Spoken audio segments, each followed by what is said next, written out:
اور دبئی کے اور عرب ممالک کے جو ائمہ کرام ہیں وہ پورا لکھا لکھایا خطبہ پڑھ کے سنا رہے ہوتے ہیں، تو ہم بھی یہاں ایسا کریں گے۔ دیکھو اس میں اعتدال کی بات کیا ہے، بالکل جو اعتدال کی بات ہے، اعتدال کی بات تو یہ کہ نہ تو اماموں کو بالکل آزاد چھوڑا جائے، کیونکہ اس سے جو فرقہ واریت پھیلی ہے، دہشت گردی بھی پھیلتی ہے، فرقہ واریت بھی پھیلتی ہے، قتل و غارت بھی۔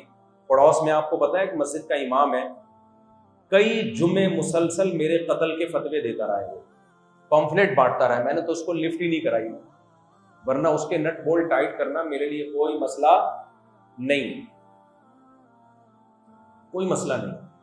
آپ کہہ سکتے ہو کہ شاید میں اسٹیبلشمنٹ کے ذریعے اس کے نٹ بولٹ ٹائٹ کرواؤں گا، نہ نہ نہ، اسٹیبلشمنٹ سے ہمارا اتنا اچھا ریلیشن نہیں ہے، میرے اپنے قرضے لے کے لوگ بھاگے ہوئے ہیں تو وہ نہیں میں لے سکا، چھڑوا سکا، کیونکہ بھاگے ہوئے ہیں نا وہ۔ میرے اگر اتنے اچھے تعلقات یا میں درباری سرکاری ملا ہوتا نا تو بہت سارے کام میرے نمٹ گئے ہوتے جو کہ نہیں ہوئے۔ ابھی کبھی خوشبو لگا کے اکیلے آؤ گے تو بتاؤں گا۔ تو میرے پاس میرے شاگرد ہی اتنے ہیں الحمدللہ کہ اس کے اسکرو ٹائٹ کرنے کے لیے کافی۔ میں نے تو اپنے شاگردوں کو روکا ہوا ہے، بعض شاگردوں نے کہا آپ صرف اشارہ کرو، بندہ غائب کرنا کس کا کام ہے؟ ہمارا کام، کیونکہ یہ ادھر قریب میں مفتی منیب کہلاتا ہے، وہ عامل ہے، عورتوں کے بنیان سن کے بتاتا ہے کہ اس پہ جن ہے یا چڑیل ہے۔ لوگ مجھے کہیں گے بد اخلاق ہو، ایک آدمی کنٹینیوسلی مجھے واجب القتل قرار دے رہا ہے، کنٹینیوسلی، کوئی روکنے والا نہیں ہے۔ حکومت اور اسٹیبلشمنٹ کا تو یہ حال ہے اس ملک میں، سمجھ رہے ہو؟ یہ قانون ہے، ہم اسٹیبلشمنٹ کے غلام ہوتے ہیں نا۔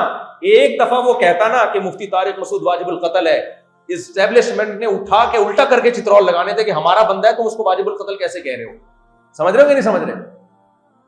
اسٹیبلشمنٹ کا بندہ ہو اور آپ اس کو واجب القتل کہہ رہے ہو، اسٹیبلشمنٹ عمران خان کو جیل میں بھیج دیا، تو ان کے لیے بندہ اٹھانا، اس کے اسکرو ٹائٹ کرنا کون سا مشکل کام ہے؟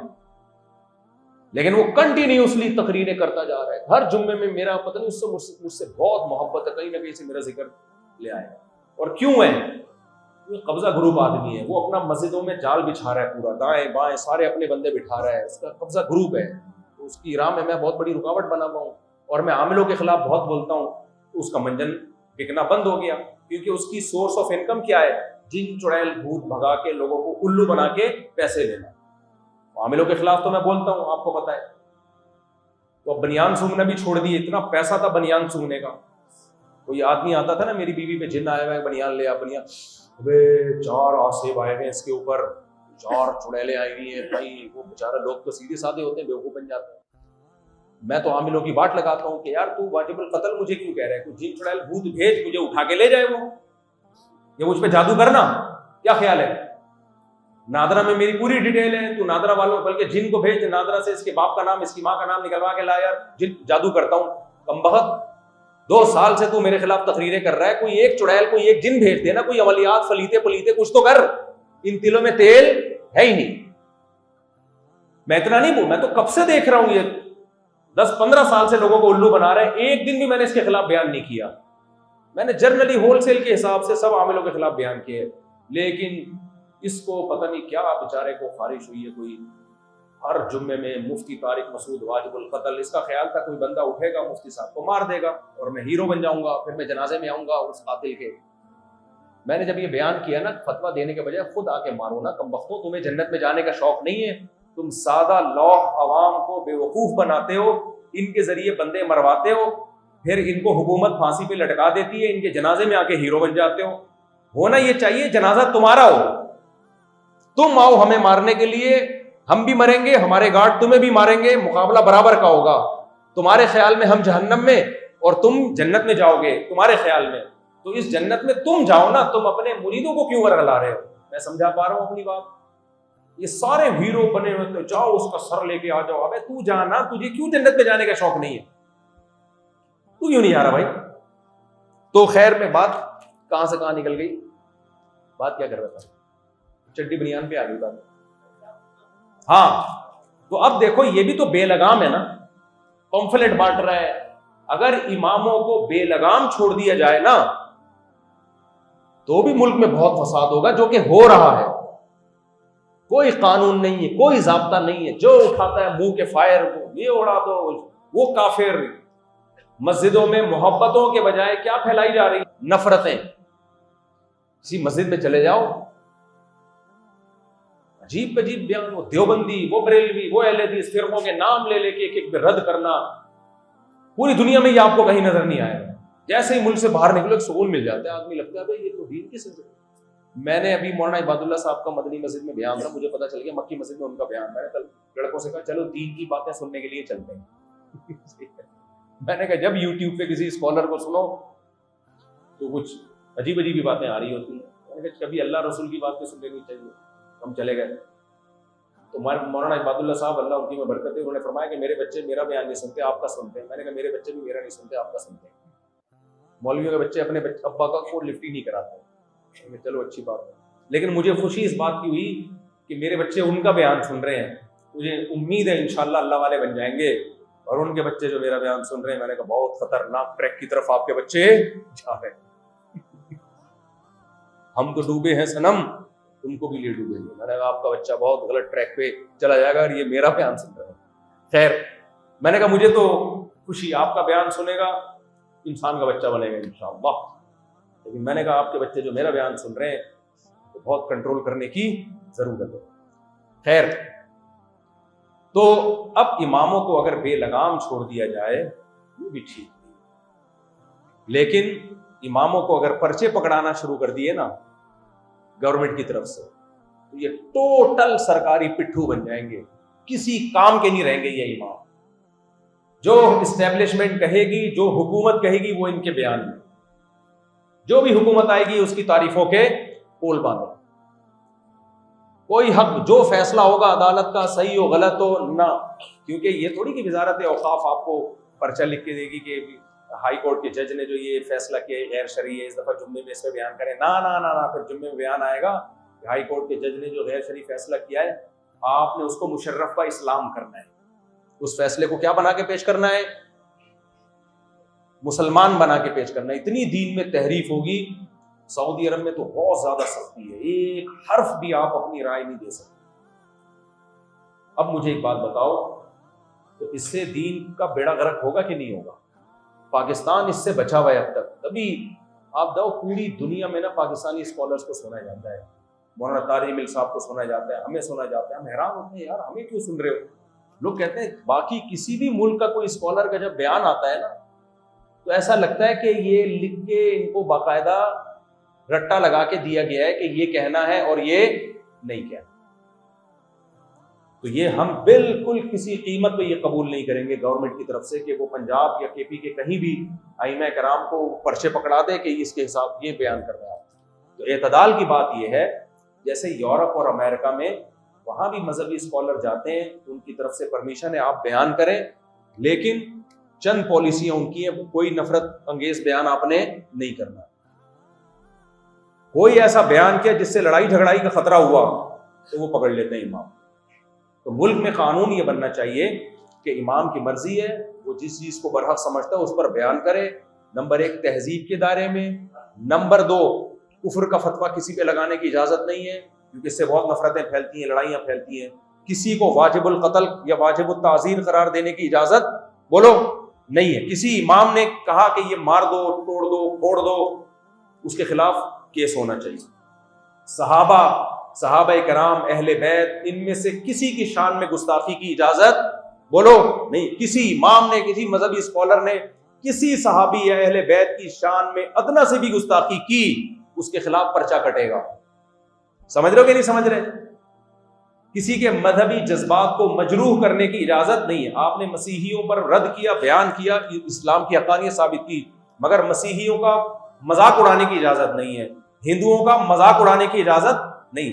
اس طرح کی قانون سازی امریکہ، جاپان، UK میں پہلے سے ہوئی بھی ہے، تبھی ہم وہاں جاتے ہیں۔ اور میں اکیلا نہیں، بہت سارے مذہبی اسکالر جاتے ہیں، کھل کے تبلیغ کرتے ہیں، اس کا فائدہ بھی ہوتا ہے، لیکن لڑائی جھگڑے نہیں ہوتے۔ تو یہ قانون سازی یہاں ہونی چاہیے۔ پرچے مت پکڑاؤ اماموں کو کہ یہ اس دفعہ زرداری کے فضائل بیان کرنے، اس دفعہ بلاول بھٹو کے فضائل آپ نے بیان کرنے وغیرہ وغیرہ، یہ نہیں کرو آپ۔ ہو سکتا ہے گورنمنٹ کے ہم یہ تھوڑی کہیں گے، ہم تو کہیں گے ماں باپ کے حقوق، یہ والے ماں باپ کے حقوق، بھائی وہ پھر باؤنڈ ہو جاتا ہے انسان۔ کھل کے بیان نہیں کر سکتا. امام کی جو صلاحیت ہے وہ دبنا شروع ہو جاتی ہے, اس میں جو موٹیویشن کی ایک پاور ہے, لوگوں کو عمل پہ ابھارنے کی طاقت, وہ بالکل زیرو ہو جائے گی, ختم ہو جائے گی, مذہب دفن ہو جائے گا. اور پھر آج حکومت تو زیادہ پابندی نہیں لگائے گی, اگلی حکومت آ کے اور جکڑے گی, اس سے اگلی حکومت آ کے اور کنٹرول کرے گی. رزلٹ یہی ہوگا 20-30 سال کے بعد جا کے جو باہر ملکوں میں ہوا ہے کہ امام کو بس حکومت نے جو کہہ دیا پتھر پہ لکیر بن گیا, دائیں بائیں بالکل نہیں جاتا, اس سے بیانات میں ان کی طاقت اور جان ختم ہو گئی ہے. تو اس لیے ہم قطعاً اس قانون کو قبول نہیں کریں گے کہ اماموں کو پرچے پکڑائے جائیں. یہ بیان کرنا ہے آپ نے, لیکن ہم یہ بھی نہیں کہتے کہ اماموں کو بے لگام چھوڑ دیا جائے. ہم کہتے ہیں کچھ ضابطے وضع کر دیے جائیں, یہ امام کی باؤنڈری ہے, آپ بیان کریں, آپ کی مرضی کا ٹاپک ہوگا, آپ نے قرآن و سنت کے حساب سے خود تیاری کرنی ہے, لیکن یہ باؤنڈری ہے, اس باؤنڈری کو آپ کو کراس کرنے کی اجازت نہیں ہے. کوئی مفتی ہو, کوئی بزرگ ہو, کوئی عالم ہو, یہ باؤنڈری کراس کرے گا فوراً حکومت ایکشن لے گی, اور اس میں ایف آئی آر کٹنے کا بھی انتظام نہ کیا جائے. جیسے سعودی عرب میں خفیہ ایجنسی کے لوگ بیٹھے ہوئے ہوتے ہیں, امام ذرا سا دائیں بائیں ہوا اسی وقت اریسٹ کر لیا, تو جو پولیس کی طرف سے کچھ لوگ ہر مسجد میں بیٹھے کہ اس باؤنڈری کو جس امام نے کراس کیا, بیان ختم ہوتے ہی اس امام کو اریسٹ کر لیا جائے. یہ ایک باؤنڈری ہے. تو اس سے امام ایسا بھی نہیں ہوگا کہ بالکل حکومت کا پابند بن جائے, اور ایسا بھی نہیں ہوگا کہ بے لگام ہو جائے. تو کیا خیال ہے, یہ سجیشن صحیح ہے یا نہیں ہے؟ یہ تجویز ہونی چاہیے, اس پر عمل لازمی ہونا چاہیے. باقی مفتی منیب صاحب ہے, وہ بیچارہ اللہ اس کی روزی روٹی پہ بیچارے کے بند ہو گئی. اچھا میرے بوئی, میرے بوئی اور پھر ایک ویڈیو آپ نے کسی چشمہ لگانا پڑے گا میرے بوئی. بس یہ آخری سوال, میرے ابو کئی سالوں سے اچھا پروسٹیٹ کا شکار ہیں. پھر ایک ویڈیو آپ نے دیکھی جس میں آپ کسی رولان نامی گولی کے نام سے آپ نے اس کے لیے بتایا. اور بھائی کوئی دوا شوا میرے مشورے پہ کھانے کی ضرورت نہیں ہے, کہ کوئی بھی بیماری ہے جا کے ڈاکٹر کو دکھائیں. میں نے ایک دفعہ بیان میں یہ کہہ دیا تھا, آپ نے پوچھنا ہے, اچھا ابھی میں نے دفعہ بیان میں یہ کہہ دیا تھا کہ کچھ وقت پہلے نا, پچھلے سال میرا بی پی تھوڑا سا نیچے کا ہائی رہنے لگا تھا, نیند نہیں ہو رہی تھی میری. تو میں افریقہ گیا, تو وہاں میں نے جب دیکھا میرا بی پی نیچے کا 100 ہو گیا ہے, اور کھائے پیے جا رہے ہیں وہاں دعوتوں میں, کوئی ایکسرسائز نہیں. تو میں نے کیا کیا, میں نے جا کے پارک کے کئی چکر لگائے, الحمدللہ بی پی نارمل. تو اب نارمل ہی چل رہا ہے الحمدللہ. اس وقت میرا بیان گیا تو کسی نے مجھے بتایا, بھائی ہائی بی پی میں مفتی صاحب کسی کو ایکسرسائز کا مشورہ مت دیں. میں نے کہا یار میں بتاؤں گا, یہ تو میرا پرسنل تجربہ تھا, ورنہ ڈاکٹر ہائی جب کسی کا بی پی ہوتا ہے تو جاگنگ اور یہ چیزوں سے منع کرتے ہیں. سمجھتے ہو کہ نہیں سمجھتے؟ اس لیے وہ تو ایک میں نے اپنا ایک پرسنل تجربہ شیئر کر دیا. ویسے نارملی ایکسرسائز کرنے سے بی پی نارمل رہتا ہے, لیکن اگر کسی کا بی پی بڑھا ہوا ہے, بلڈ پریشر بڑھ گیا ہے, تو میرا بیان سن کے وہ جاگنگ نہ کرے, ڈاکٹر کے مشورے سے کر لے. سمجھ رہے ہو کہ نہیں سمجھ رہے؟ تاکہ مرے تو کس کے کھاتے میں جائے, ڈاکٹر کے کھاتے. کیونکہ بعض دفعہ بی پی ہائی ہوتا ہے, آپ نے اگر بھاگیں گے تو خطرہ ہوتا ہے, اس میں نقصان کا خطرہ ہوتا ہے. جیسے نارمل آدمی جب جاگنگ کرتا ہے تو ہارٹ مضبوط ہوتا ہے, اس کا ہارٹ اٹیک کا خطرہ کم ہوتا ہے. لیکن کوئی ہارٹ پیشنٹ ہو اور وہ میرا بیان سن کے دوڑنا شروع کر دے کہ مفتی صاحب نے کہا تھا کہ جاگنگ سے ہارٹ مضبوط ہوتا ہے, تو اس میں خطرہ ہوتا ہے کہ پہلے سے ہارٹ پیشنٹ ہے, وہ تو تھوڑا سا سانس پھولے گا اور مرے گا, ہارٹ اٹیک سے مرے گا. ہمارے ریلیٹیو اسی طرح ان کی ڈیتھ ہوئی ہے. آرمی سے ریٹائر ہوئے تھے, ایکسرسائز چھوڑ دی انہوں نے. آرمی میں تو جب تک تھے فٹ تھے, جب ریٹائر ہوئے تو ایکسرسائز چھوڑ دی. اب نتیجہ کیا نکلا, کئی سال تک جب ایکسرسائز نہیں ہوگی, چلنا پھرنا نہیں ہوگا, ایک دن 5ویں 6ٹھی منزل پر گئے ہیں وہ پانی کا کین لے کے, اور اوپر گئے ہیں, سانس پھولا ہے, اور اسی وقت آن دا اسپاٹ ان کی ڈیتھ ہوئی ہے. تو جو ہارٹ پیشنٹ ہوتے ہیں نا, وہ ایک دم نہیں ایسے بھاگ دوڑ سکتے, وہ ڈاکٹر سے پوچھ کے مریں, میرے مشورے پہ نہ مریں, میرے گلے پڑ جاؤ گے. تو میں نے کوئی دوا نہیں بتائی بھائی کسی بیماری کی, جا کے کس سے لو. ہاں حکیمی کچھ دوائیں میں بتاتا رہتا ہوں, وہ بڑی فائدے کی ہیں, وہ سب کھا سکتے ہیں. آپ وہ کھا لیا کریں, خمیرہ گاؤ زبان صبح ناشتے کے بعد, رات کو نہیں کھائیں, بلغم پیدا کرتی ہے رات کو بلغم. صبح ناشتے کے بعد کھائیں خمیرہ گاؤ زبان, دماغی طاقت کے لیے خاندانی چیز ہے. اس تو خدوس آتی ہے ایک جڑی بوٹی حکیموں کی, بہت خاندانی چیز ہے. رات کو گرم پانی میں آدھا چمچہ گھول کے پی لیا آپ نے, اس سے سارا دماغ کا خناس مناس سب کیا ہو جائے گا, نکل جائے گا. یعنی دماغ کی فاضل رطوبات نکال دیتی ہے. اسی طرح مربع آملہ ہے, آملہ